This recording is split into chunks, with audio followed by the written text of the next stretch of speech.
If we want to get fair outcomes, then we need to build fairness into algorithms.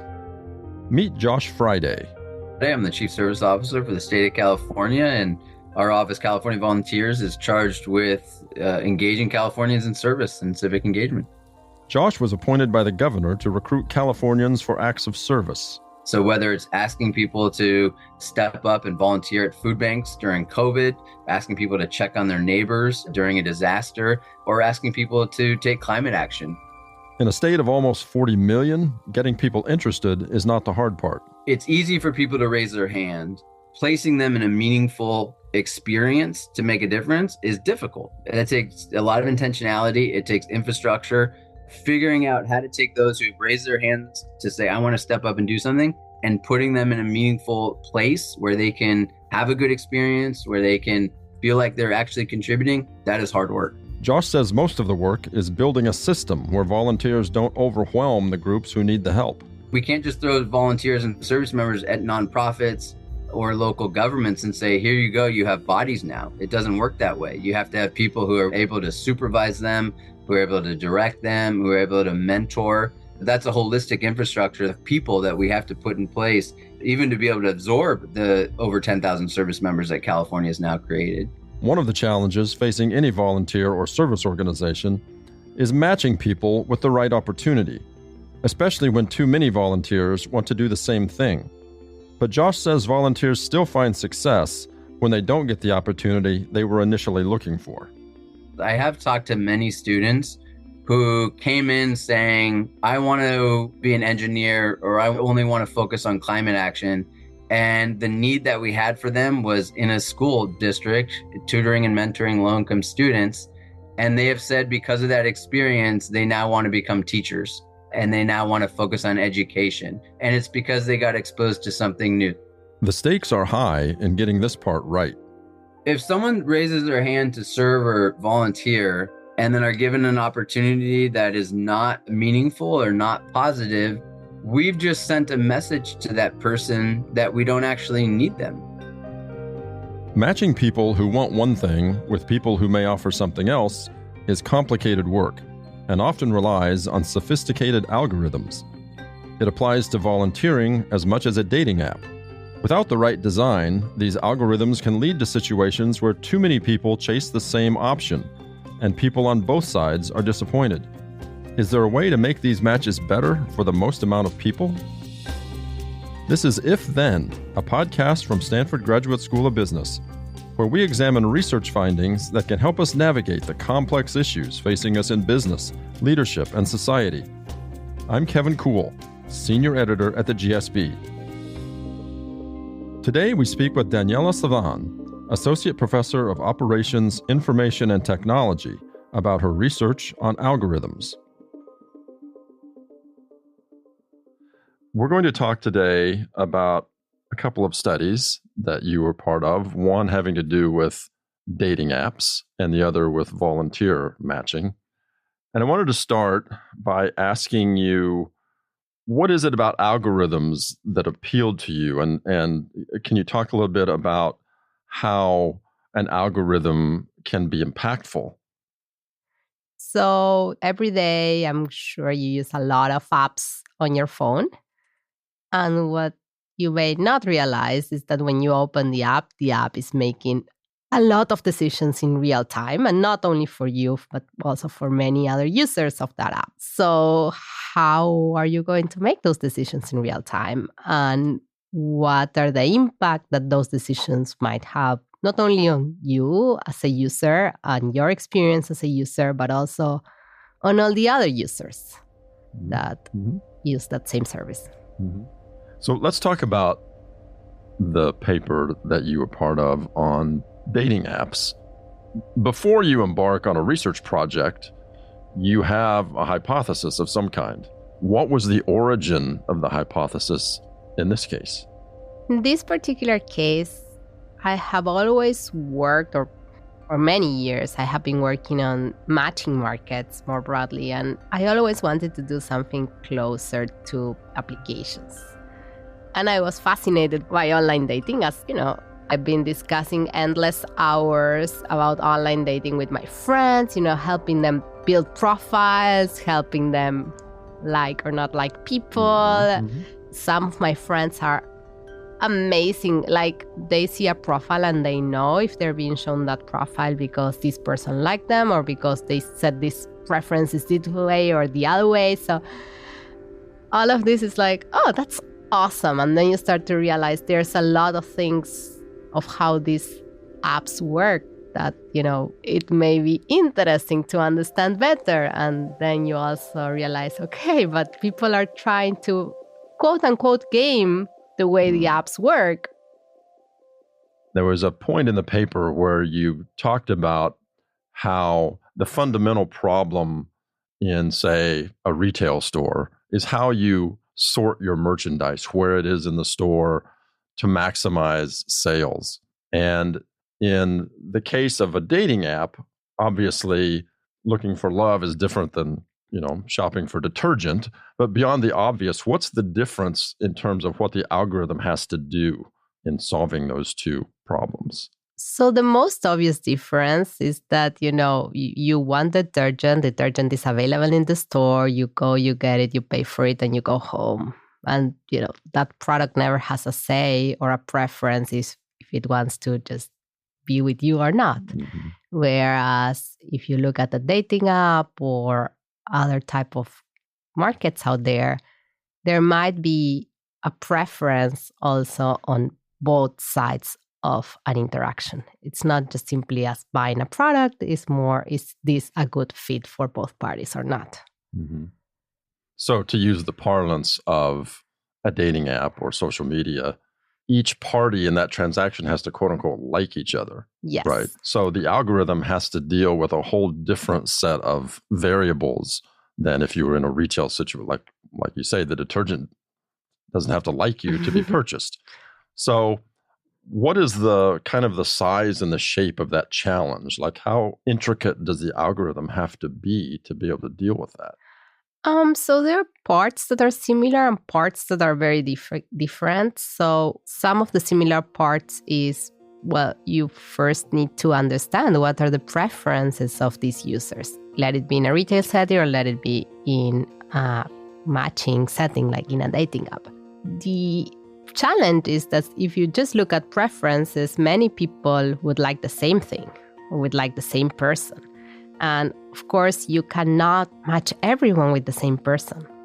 So then there's the other aspect of how do we deal with basically this thing that there are people that have limited capacity to like people or to match with people or to browse through profiles. Now, when it comes to retail, I may want to show you things that you're likely to buy, and that's great.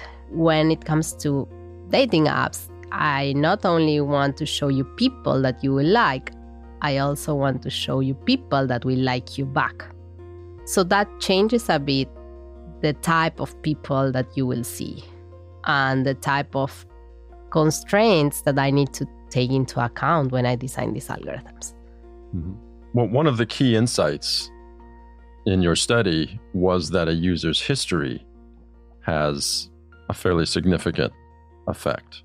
Talk about how the history profile of someone on the app impacts how the algorithm works. Yes. So when we started working with this app, we were thinking, what are the main things we need to capture to be able to solve this optimization problem of trying to, get as many matches as we can? So, of course, getting a better handle of what are people's preferences and what they like was first order. But then we tried to incorporate other things, like, for example, how active they are, how many times they log in, how much they engage with the app. And then we also tried to incorporate how the recent experience that they are having in the app is affecting their behavior. So what we found is that there is an effect on the number of matches that you had in the recent past in your like behavior. In particular, there's a negative effect on the number of matches that you had in your like behavior, which means that if you see the same profile and you hadn't had any match in the recent past, you're more likely to like that profile than if you had a lot of success in the recent past. Which makes sense, I suppose, right? The more popular you are, maybe the less you need new friends, quote unquote. So what did you change in the model then to help address that? So once we got a better understanding of how people will behave and everything, we came up with an algorithm to try to solve this problem. And we changed primarily 3 things in the algorithm that were taken into account, but perhaps differently. So one of them is we came up with better estimates of people preferences, so better ways of predicting if I show you a profile, will you like it or not? Then we also tried to optimize for the fact that people need to like each other for there to be a match. So instead of trying to maximize the number of likes or just show you people that you like, be mindful that people need to like you back to maintain a long-term engagement for you as a user. The third thing that we tried to incorporate in our algorithm was sort of this idea of activity and user behavior based on experience. So trying to understand the frequency of how people logged in and interacted with the app, but also how the number of previous matches affected their behavior. So all of these we incorporated into our algorithm. Okay. And how do you know whether it works?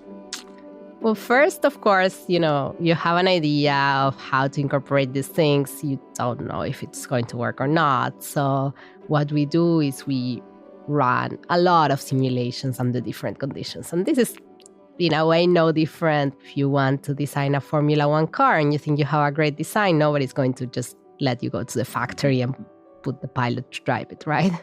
So we ran a lot of simulations, lots of meetings with them until we were able to convince them to try it in the field. So then we ran a couple of field experiments with them. The first one was in Texas, in Houston. And the second one was also in Texas, but later and in Austin. Mm-hmm.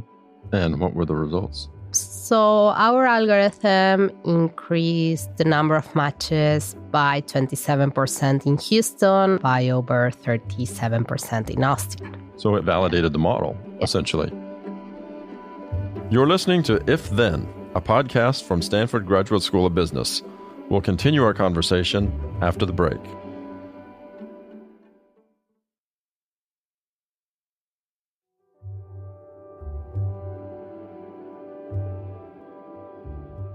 So let's use the dating app Bumble for a quick example here. In Bumble, women initiate the contact.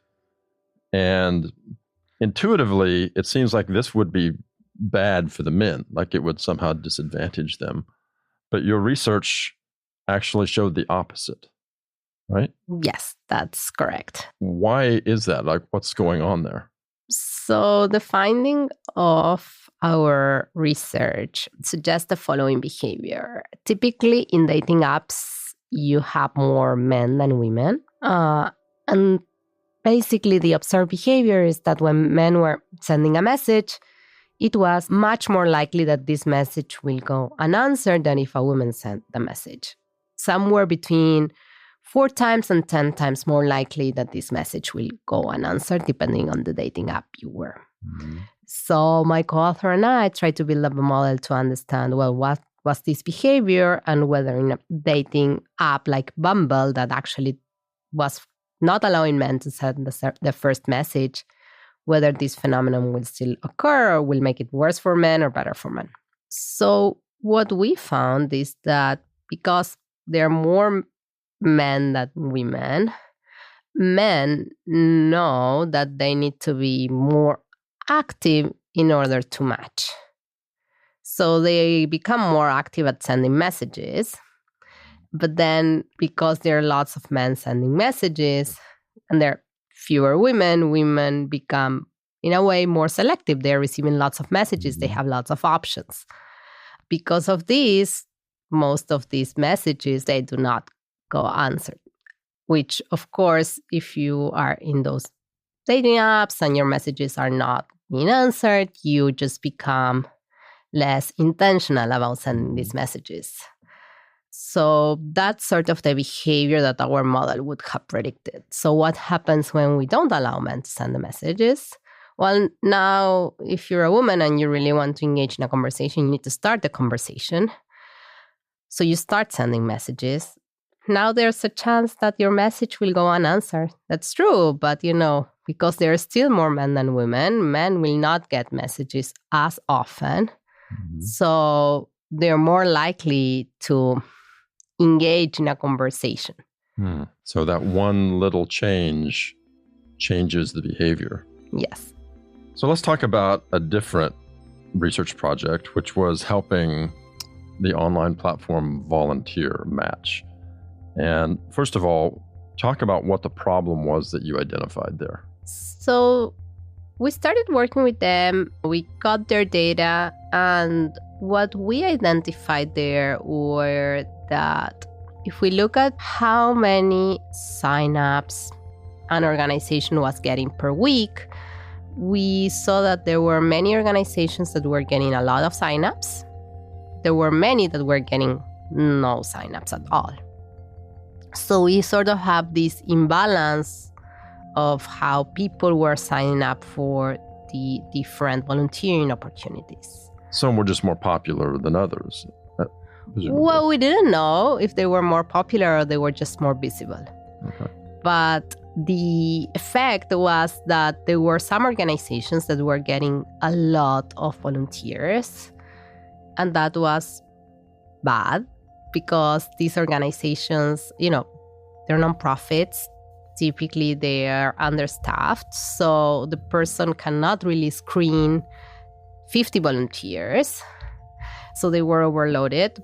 And that meant that many of these volunteering requests also go unanswered. If you need 2 volunteers, but you receive 50, there are going to be 48 people that are sort of unhappy because, they were not needed, they were not called back. So that was bad for organizations. It was also bad for volunteers. And of course, it was bad for the organizations that were getting 0 volunteers. So there was sort of this mismatch between the demand for jobs and the supply of volunteers. So you recommended that volunteer opportunities in situations where they were getting a lot of hits should actually drop down in terms of visibility. Yes. So basically, once we realized this was a problem, one of the things that we recommended is that they change the way the search algorithm was working to account for the fact that if an opportunity already got 10 signups, then maybe they don't need to be still displayed at the very top where people are going to still volunteer for it. So in a way, just take into account how many volunteers you need, how many volunteers you already got, and maybe if you are already there, just display it less prominently. So that one change made a difference, right? Yes. So what we found is that the number of volunteering opportunities that got at least 1 sign-up increased by between 8 and 9% without damaging by much the total number of sign-ups that were in the system. So when we proposed this to Volunteer Match, part of the concern was what happened if by doing this you reduce the number of signups. Same way as this conversation started, you were telling me, some opportunities are more popular than others. But that might not have been the case. It might just have been the case that some opportunities were displayed more prominently than others. If it was the case that there are some opportunities that are more popular than others, now if we put them down, then you will get less matches. We do not have the data to distinguish whether this was a display effect or a popularity effect. Right. So what we discovered, at least through this study, it was under many caveats. It appears to be mostly a display effect. So just changing the way the display worked was able to redistribute better the signups without affecting much the total number of signups. And again, you validated those early findings with putting it in the field. Yes, right? Correct. And how did that go? So we run this experiment first in the Dallas-Fort Worth area, in a very big area that covered Dallas-Fort Worth. So we were able to see what happened in, more dense areas, but also more suburban areas and even slightly bit more rural-like areas. And then we also ran it in Southern California that covered LA and San Diego. So we were able also to see how this effect that we had in cities of different sizes. And also different regions. Yes. So where culturally or for whatever reason, different volunteer organizations might have different preferences. Right. And Volunteer Match evidently found those results compelling. Yes. So since then, they have launched this nationwide. Are these insights translatable or transferable in a broader context, particularly, say, in the nonprofit world, where they may not have the same resources to do this kind of analysis? So basically, what we try to do here is to build this notion of equity into the algorithm, meaning that we wanted to give all these volunteering opportunities a more equitable chance of being displayed and therefore attract their volunteers. And I think this is a problem that, many nonprofit organizations, let it be food banks or let it be other sort of volunteering markets like Volunteer Match, deal with, because, nonprofits, they try to help, are of different sizes, they have different needs, some are more active and have more resources than others. So how do you basically manage to give them equal chances or as equal as you can of getting the resources they need? Well, it was really enjoyable. Daniela, thank you for being here. Thank you so much for having me.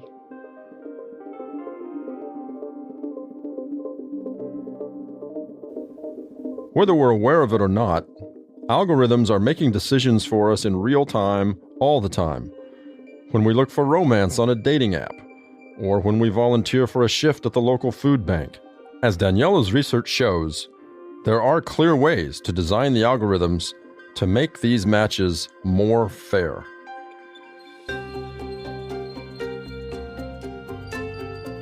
If Then is produced by Jesse Baker and Eric Newsom of Magnificent Noise for Stanford Graduate School of Business. Our show is produced by Jim Colgan and Julian Natt. Mixing and sound design by Kristen Muller. From Stanford GSB, Jenny Luna, Sorrel Husband Stenholtz, and Elizabeth Wylizik-Stern. If you enjoyed this conversation, we'd appreciate you sharing this with others who might be interested, and hope you'll try some of the other episodes in this series. For more on our professors and their research, or to discover more podcasts coming out of Stanford GSB, visit our website at gsb.stanford.edu. Find more on our YouTube channel. You can follow us on social media at Stanford GSB. I'm Kevin Kuhl.